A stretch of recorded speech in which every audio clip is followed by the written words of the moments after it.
할렐루야. 오늘 이 저녁에 하나님의 은혜를 사모하여 모인 심령마다 하나님이 주시는 풍성한 은혜와 평강이 넘치기를 간절히 축복합니다. 네, 저 옆 사람과 인사 나누겠습니다. 사랑합니다. 축복합니다. 네. 여러분 혹시 두려워하시는 것들이 어떤 것들이 있으십니까? 저는 인생을 살아오면서 두려워했던 것들이 선명하게 몇 가지가 있는데, 그 중에 첫 번째는 화장실이 두려웠습니다. 제 큰 집에 가면 시골이라서 정말 푸세식 똥간에서 가서 그 밤에 볼일을 봐야 됐는데, 어렸을 때 불도 없는 그곳에 가서 볼일을 보려니까 얼마나 무서운지, 그래서 혼자 절대로 못 가고 사촌형을 꼭 동행해가지고 화장실에 가곤 했습니다. 그런데 옛날에는 밤에 모여가지고 막 귀신 얘기도 하고 막 그랬거든요. 근데 형들이 무슨 귀신 얘기를 해줬냐면, 화장실에 파란 휴지 줄까 빨간 휴지 줄까 하는 귀신 얘기 다 들어보셨죠? 네, 그 이야기 자체가 그렇게 무섭진 않았는데 그 이야기를 듣고 화장실 가니까 너무 무서운 거예요. 형들이 그냥 밖에서 기다려주면 되는데 꼭 장난을 치잖아요. 이러면서 소리 내면서. 그래서 두려워 떨면서 화장실을 갔던 기억이 있습니다. 두 번째로, 저 어렸을 때, 지금도 조금 그렇긴 한데요, 강아지를 무서워했습니다. 제가 어렸을 때 살던 옆집에 아주머니가 자주 놀러 오셨는데 조그만한 요크셔 테리어를 항상 데리고 왔어요. 근데 그 요크셔 테리어가 저만 보면은 막 짖고 공격하는 거예요. 그래서 그 아주머니가 오면은 전 높은 식탁에 올라가가지고 피신해 있곤 했습니다. 그래서 그 기억 때문인지 지금까지도 개를 조금 무서워하는 그런 모습이 남아 있는 것 같아요. 세 번째로 뭘 두려워하냐면 물을 두려워합니다. 제가 부산에서 태어났거든요. 그래서 부산에 이맘때쯤이면 사람들이 해운대를 많이 갔습니다. 저희 아버지가 물놀이 시켜준다고 저를 데리고 어렸을 때 해운대를 많이 가셨는데, 어른들이 주로 이렇게 파도가 몰려오면 그 파도를 타면서 해운대에서 놀거든요. 그래서 저희 아버지가 저를 놀아준다고 이렇게 가슴이 안고 물속에 들어가서 파도 타기를 하는데, 파도가 이렇게 밀려오면은 어떻게 됩니까? 어른이 점프하면 한 목까지 오죠. 근데 저는 어디에 안겨 있었을까요? 가슴팍에 안겨 있는 거죠. 그래서 파도가 올 때마다 물을 마시게 돼서 지금도 물을 무서워합니다. 여러분, 무서워하시는 게 다들 하나쯤은 있으시죠? 네. 살아가면서 이제 저는 화장실을 무서워하진 않습니다. 네. 귀신을 무서워하진 않는데, 인생에 살아가면서 또 다른 두려운 것들이 많이 생기게 되더라고요. 물질의 문제, 아니면 건강의 문제, 관계의 문제, 여러 가지 세상에서 오는 문제들에 맞닥뜨리게 되면 두렵게 되고 염려하게 되는 것이 우리의 연약한 모습인 것 같습니다. 그래서 이런 생각을 해봤어요. 우리나라 사람들이 만나면 뭐라고 인사하죠? 안녕하세요. 밥 먹은 안녕하세요라고 일반적으로 인사하지 않습니까? 왜 안녕하세요라고 인사할까요? 밤새 안녕하셨습니까? 안녕히 주무셨나요? 그간 안녕하셨습니까? 우리가 보통 이렇게 인사하지 않습니까? 왜 그렇게 오늘 우리나라 사람들은 안녕을 찾을까요? 뭐 외국 사람들처럼 굿모닝, 뭐 좋은 하루 되세요라고 할 수 있는데, 우리나라 사람들은 안녕이라는 것을 굳이 강조해서 인사를 합니다. 아마도 제가 생각을 해봤는데, 우리나라가 고난을 많이 당한 역사가 있었기 때문에 안녕하세요라는 인사를 하지 않을까라는 생각을 해봤습니다. 앞에서 얘기하셨는데요, 그와 비슷한 인사가 있죠. 경상도식으로 하면 밥문나, 식사하셨습니까? 그것도 아마 같은 그런 이해에서 이런 인사가 나왔다라고 생각해 볼 수 있는 거죠. 오늘 본문에는 우리가 일반적으로 하는 이 안녕하세요와 비슷한 인사말이 등장합니다. 어떤 인사가 등장할까요? 벌써 선행학습이 되신 분들이 많이 있는데 19절 말씀을 같이 한번 읽도록 하겠습니다. 19절 말씀 같이 한 목소리 읽겠습니다. 시작. 이날 곧 안식 후 첫날 저녁 때에 제자들이 유대인들을 두려워하여 모인 곳의 문들을 닫았더니 예수께서 오사 가운데 서서 이르시되 너희에게 평강이 있을지어다. 아멘. 오늘 말씀을 보니까 부활하신 예수님께서 제자들에게 이렇게 인사하셨습니다. 너희에게 평강이 있을지어다. 제가 조금 어려운 질문을 하나 하겠습니다. 너희에게 평강이 있을지어다를 히브리어로 하면 뭘까요? 아주 대단하신 분들입니다. 너에게 평강이 있을지어다 라고 하는 이 문장을 쉽게 샬롬이라고 할 수 있을 것입니다. 예수님께서 지금 제자들에게 나타나셔서 쉽게 얘기하면 뭐라고 인사하십니까? 샬롬이라고 인사하고 계신 것입니다. 이 샬롬이라는 이 인사는 우리나라의 안녕하세요처럼 일반적인 인사라고 할 수 있습니다. 그런데 오늘 본문에 등장하는 이 샬롬이라는 인사는 일반적인 인사 그 이상의 의미를 가지고 있습니다. 오늘 본문에서 예수님은 제자들에게 왜 샬롬, 평안하라 라고 인사하셨을까요? 왜 샬롬이라고 인사하셨을까요? 왜냐하면 지금 제자들이 두려워하고 있기 때문에 예수님께서 샬롬이라고 인사하셨습니다. 그러면 제자들이 왜 두려워하고 있을까요? 첫 번째로 그 이유는 예수님 때문입니다. 누구 때문이라고요? 하! 이렇게 갑자기 제가 소리를 치면 놀라시는 분들이 있으시겠죠? 네. 별로 안 놀라시는 것 같아요. 네. 마찬가지로 지금 본문을 보면 예수님께서 갑자기 나타나셨기 때문에 제자들이 두려워하게 되었습니다. 오늘 본문을 보면 제자들은 분명히 문을 어떻게 하고 있었을까요? 19절 후반절에 보니까 모인 곳의 문들을 어떻게 했다고 얘기합니까? 닫았더니 분명히 문을 닫았다라고 기록하고 있습니다. 문을 닫고 있는데 예수님께서 문을 뚫고 벽을 뚝 뚫고 집 안으로 갑자기 들어오셨지 않습니까? 할렐루야. 그러니까 놀랄 수밖에 없는 것이죠. 그래서 예수님께서 놀라지 마, 샬롬이라고 인사를 하셨던 것이죠. 여러분 생각해 보십시오. 여러분 오늘 저녁에 여러분이 열심히 하나님 앞에 기도하고 있습니다. 주여라고 열심히 기도하는 나 불렀니? 이라고 예수님이 옆에 딱 계신다면 얼마나 놀라겠습니까? 그죠? 그런 상황이 오늘 본문에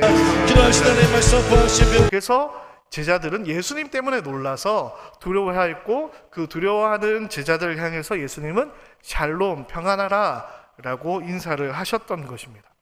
그런데 이 예수님의 제자들이 두려워하고 있는 이유는 그것보다 더 근원적인 이유가 있었습니다. 왜 예수님의 제자들은 오늘 본문에 집에 문을 닫고 문을 닫았습니까? 9절 말씀에 보니까 이렇게 이야기하고 있습니다. 제자들이 유대인을 어떻게 하여? 두려워하여 모인 곳의 문들을 닫았더니 라고 이야기하고 있습니다.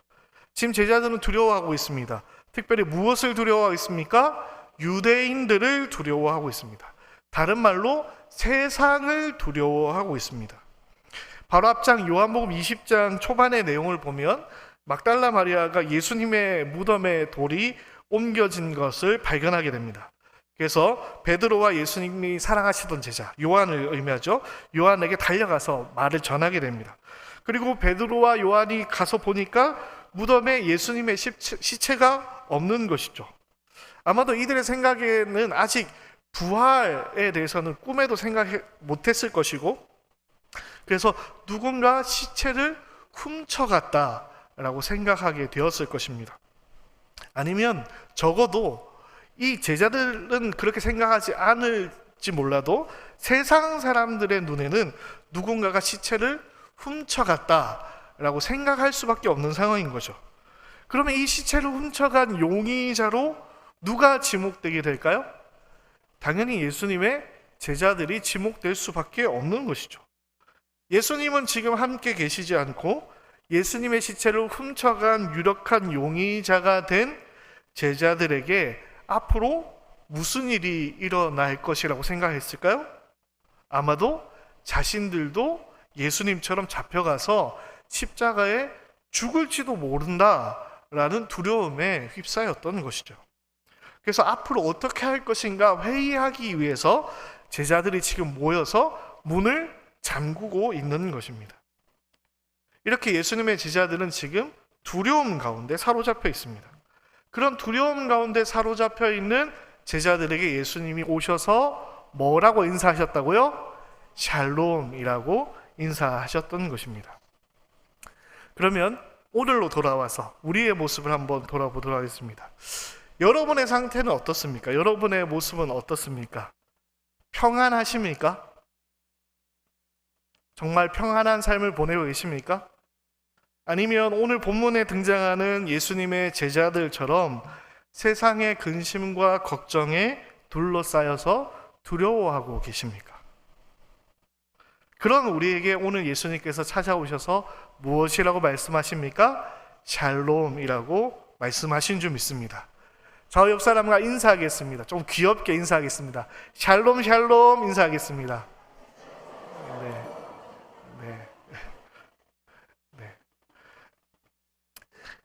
오늘 예배에 나오신 우리 모든 성도님들 가운데에 우리 주님이 주시는 참된 평안, 참된 샬롬의 역사가 임하기를 간절히 축복합니다. 네. 그러면 우리 예수님이 주시는 이 샬롬, 이 평안이 무엇인지에 대해서 한번 생각을 해봐야 하겠습니다.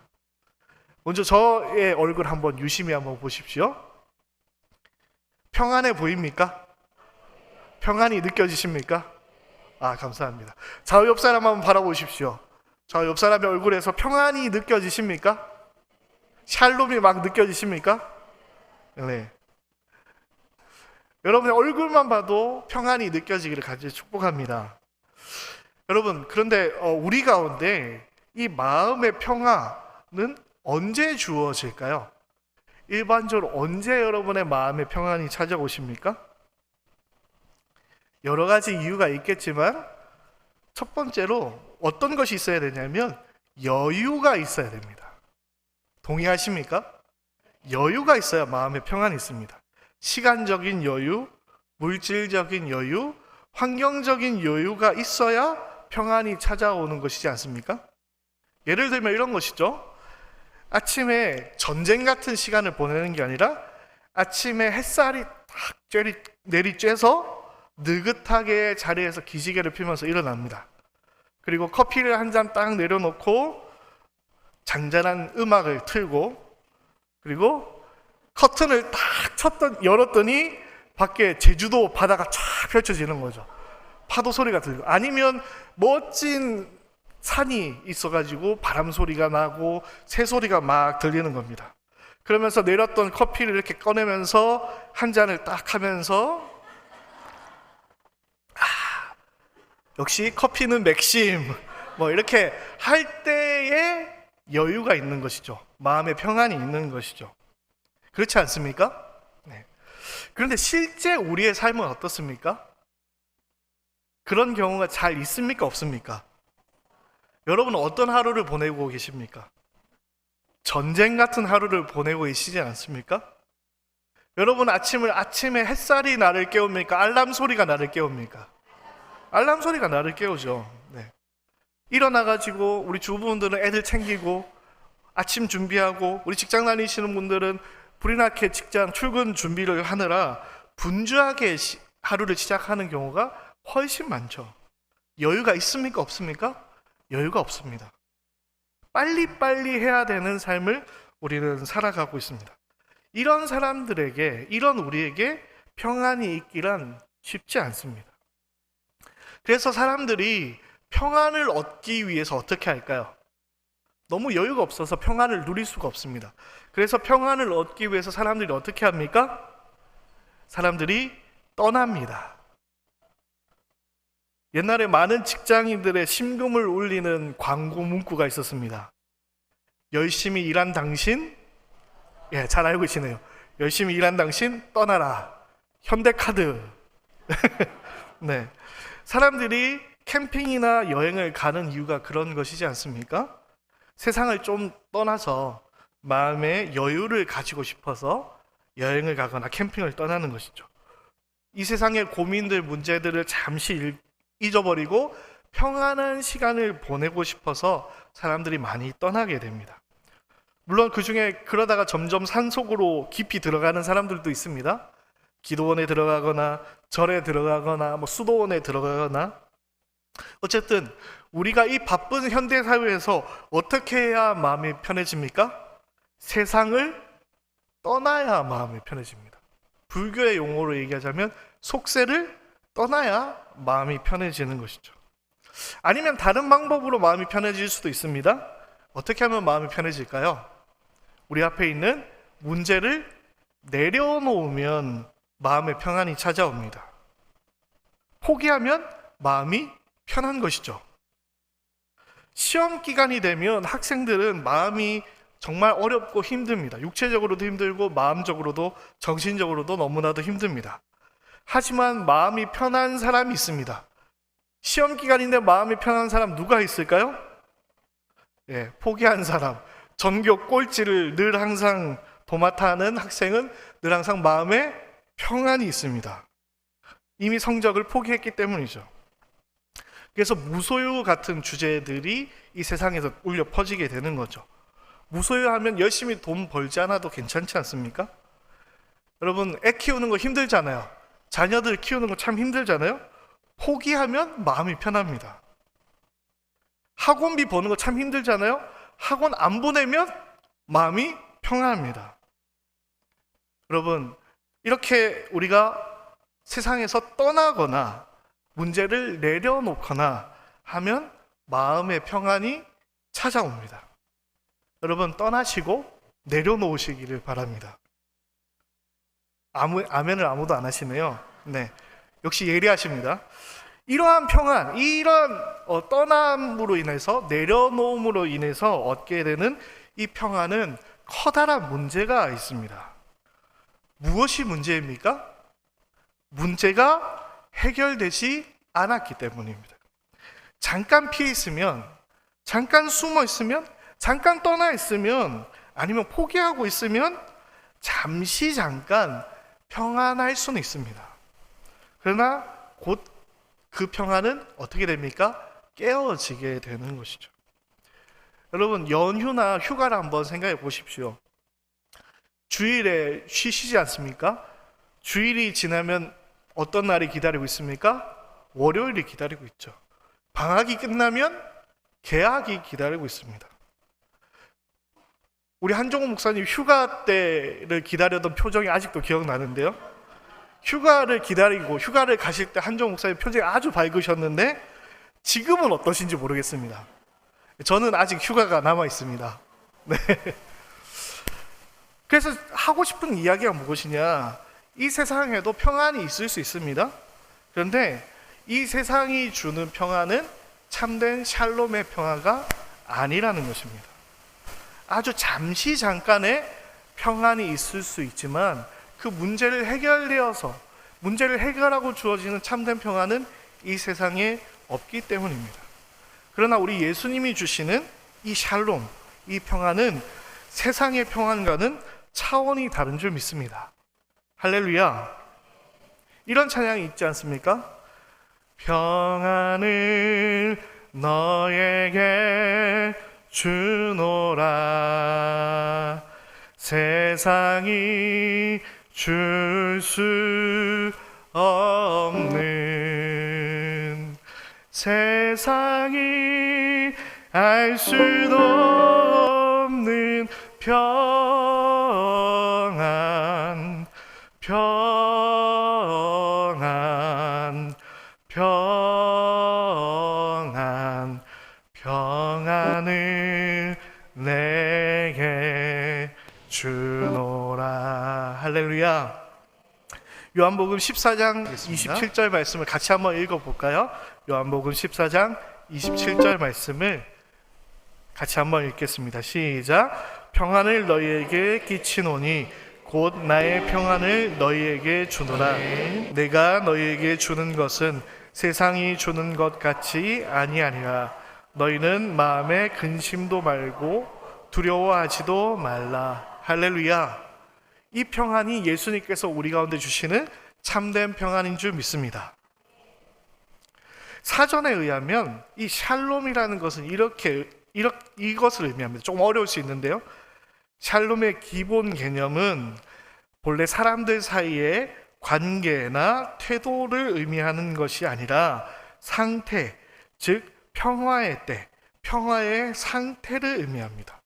이 단어는 전쟁에 반대되는 것, 혹은 전쟁의 종식으로부터 결과하는 상황을 의미합니다. 평화는 복된 번영을 가져오도록 법과 질서가 유지되는 상태이고, 이 샬롬은 평화의 상태이며 평화의 상태에서 땅과 백성을 위한 복이 흘러나옵니다. 그래서 이 단어 평화라는 좁은 의미로 이 샬롬이라는 단어를 제한시켜서는 안 되고, 이 샬롬은 모든 가능한 형태의 악과 반대되는 가장 넓은 의미의 안녕, 웰빙, 가장 좋은 상태를 의미한다라는 것이 샬롬의 사전적인 의미입니다. 좀 장황하게 설명했는데요. 쉽게 얘기하면 이런 것입니다. 샬롬은 무엇이냐면 우리의 삶의 모든 문제가 해결되어서 누리는 상태와 때를 의미합니다. 문제로부터 도피하거나 포기해서 얻는 마음의 평안 정도가 아니라 실제적인 평화, 실제적인 평안이 바로 샬롬입니다.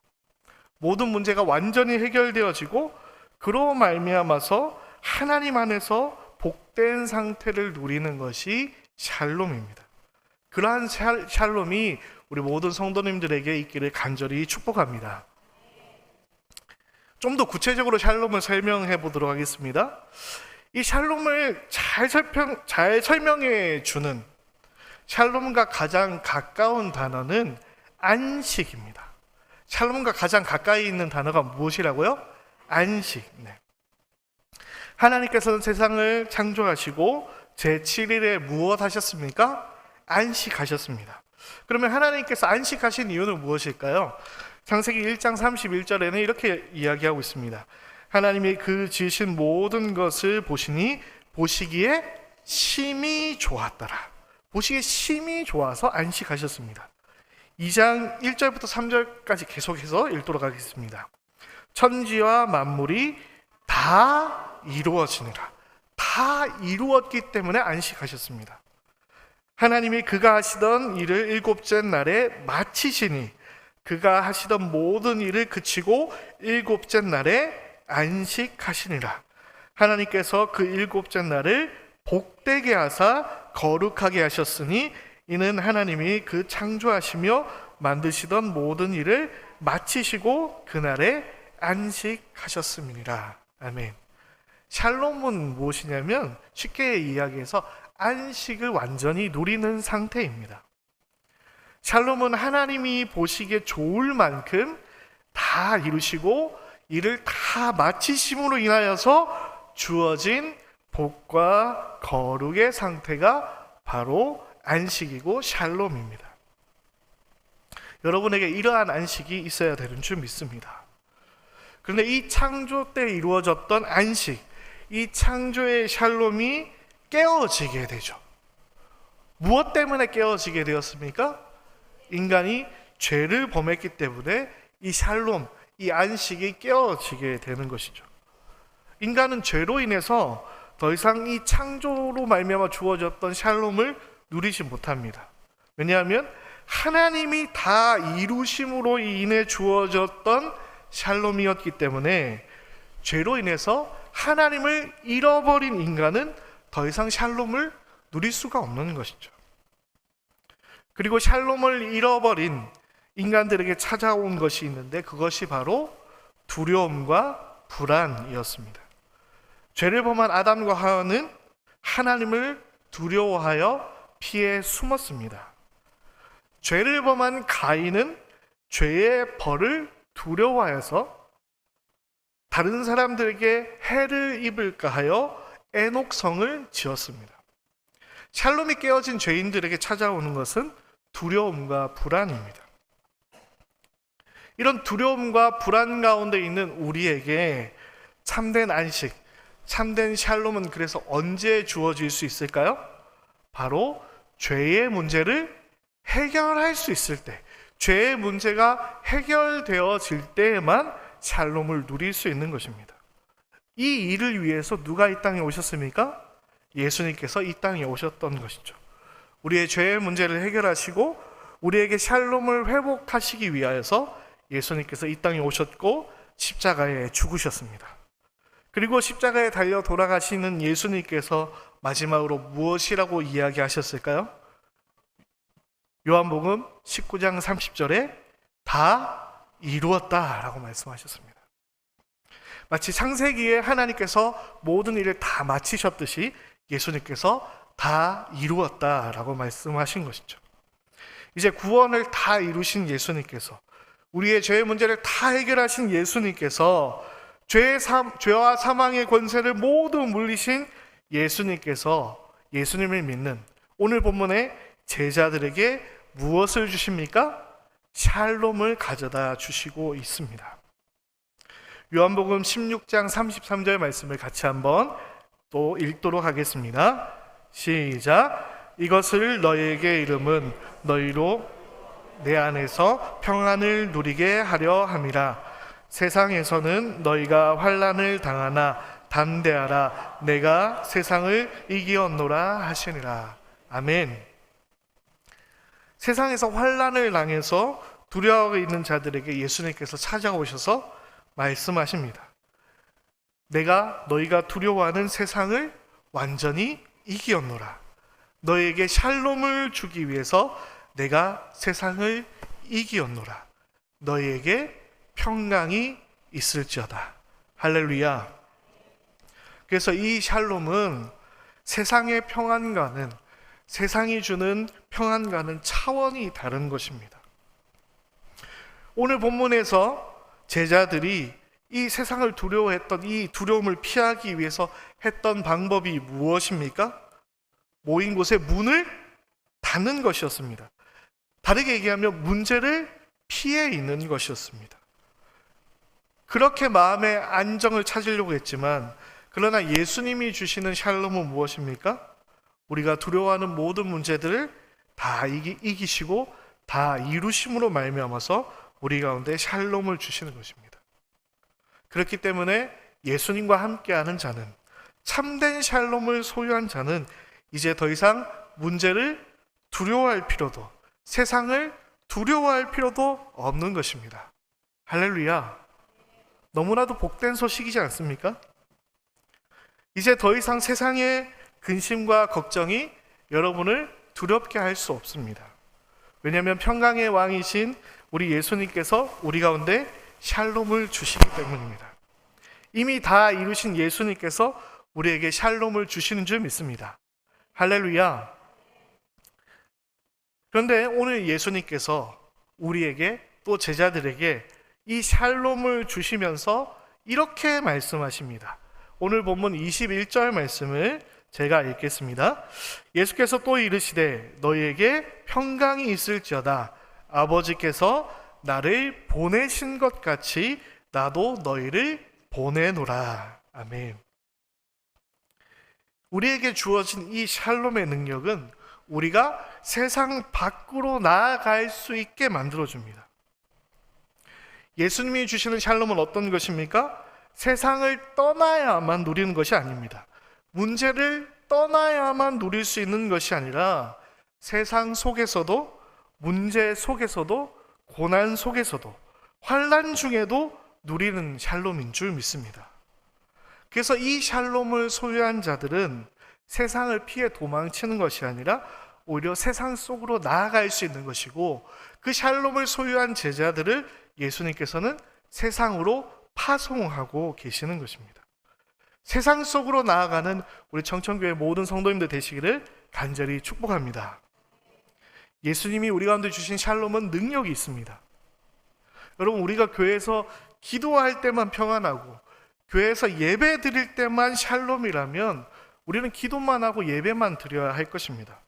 그러나 예수님께서 우리 가운데 주신 샬롬은 그런 샬롬이 아닙니다. 세상 가운데서도 누릴 수 있는 참된 평안을 우리에게 주셨는 줄 믿습니다. 이런 찬양 있지 않습니까? 거친 파도 날 향해 와도 주와 함께 날아오르리.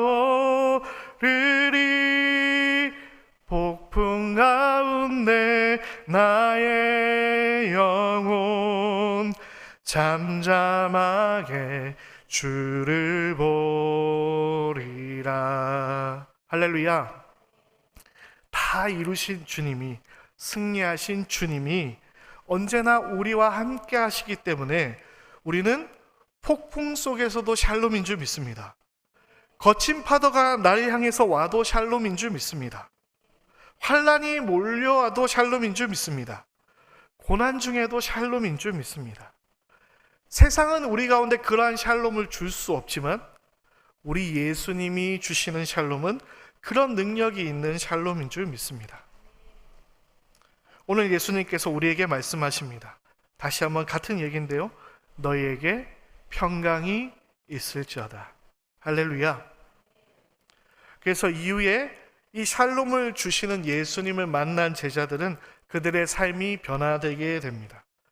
이제 문을 열고 세상으로 나오게 됩니다. 요한복음 21장에 보면 이렇게 이야기하고 있습니다. 21장 2절에 시몬 베드로와 디두모라 하는 도마와 갈릴리 가나 사람 나다나엘과 세베대의 아들들과 또 다른 제자들이 함께 있더니 시몬 베드로가 나는 물고기 잡으러 가노라 하니 그들이 우리도 함께 가겠다 하고 나가서 배에 올랐으나 그날 밤에 아무것도 잡지 못하더니. 20장에는 분명히 방 속에 숨어 있었는데, 문을 닫고 숨어 있었는데 예수님을 만난 제자들은 이제 세상 밖으로 나왔습니다. 이제 숨어 있지 않고 세상 밖으로 나왔습니다. 그러나 이 예수님의 샬롬을 경험한 이 사람들에게도, 이 제자들에게도 연약함은 여전히 존재합니다. 3절 말씀에 보면 시몬이 밤새 아무것도 잡지 못하였음을 이야기하고 있습니다. 이것이 우리의 연약함이죠. 세상으로 나오긴 왔는데, 샬롬을 경험해서 예수님의 능력을 의지해서 세상으로 나오긴 나왔는데 여전히 우리 가운데 연약함이 존재하는 것이죠. 그러나 그런 연약한 우리를 샬롬을 주시는 예수님께서 붙들어 주시는 줄 믿습니다. 6절 7절 21장 6절 7절 말씀을 같이 한번 읽겠습니다. 시작. 이르시되 그물을 배 오른편에 던지라. 그리하면 잡으리라 하시니 이에 던졌더니 물고기가 많아 그물을 들 수 없도다. 예수께서 사랑하시는 그 제자가 베드로에게 이르되 주님이시라 하니 시몬 베드로가 벗고 있다가 주님이라 하는 말을 듣고 겉옷을 두른 후에 바다로 뛰어내리더라. 아멘.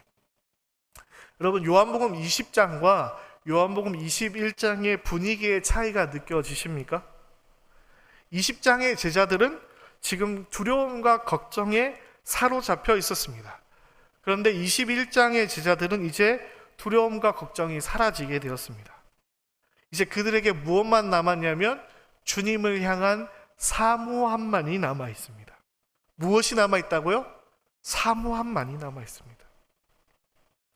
여러분도 주님을 사모하는 샬롬의 사람들이 되시기를 간절히 축복합니다. 세상이 줄 수도 없는, 세상이 알 수도 없는 그 샬롬을 누릴 수 있는 여러분이 되기를 간절히 축복합니다. 우리는 이제 더 이상 두려워하는 자들이 아닙니다. 왜냐하면 다 이기신, 다 이루신 예수님이 바로 우리의 주님이시고 그 주님께서 우리 가운데 늘 항상 함께하고 계시기 때문입니다. 세상 가운데서 우리 가운데 놀랍도록 역사하시는 그 예수님을 경험하시기를 간절히 축복합니다. 세상의 문제 앞에서 우리는 여전히 연약합니다. 그러나 그 문제 가운데서도 우리와 함께 하시는 예수님을 날마다 사모함으로 나아가시는 우리 모든 성도님들 되시기를 간절히 축복합니다.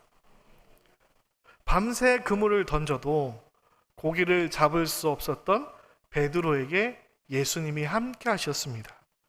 그리고 그가 예수님을 만나서 어떻게 되었습니까? 그물을 던졌더니 물고기가 많아 그물을 들 수 없게 되었더라 라고 말씀하고 있습니다.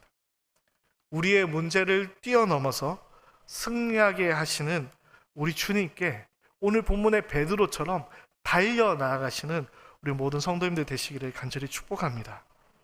그로 말미암아서 정말 이 세상 속에서 우리 가운데 주시는 참된 샬롬을 누리며 그 샬롬의 능력을 가지고 세상 속에서 예수님의 제자로서 이 세상에 우리 가운데 주어진 사명을 감당하며 나아가시는 우리 모든 성도님들 되시기를 간절히 축복합니다.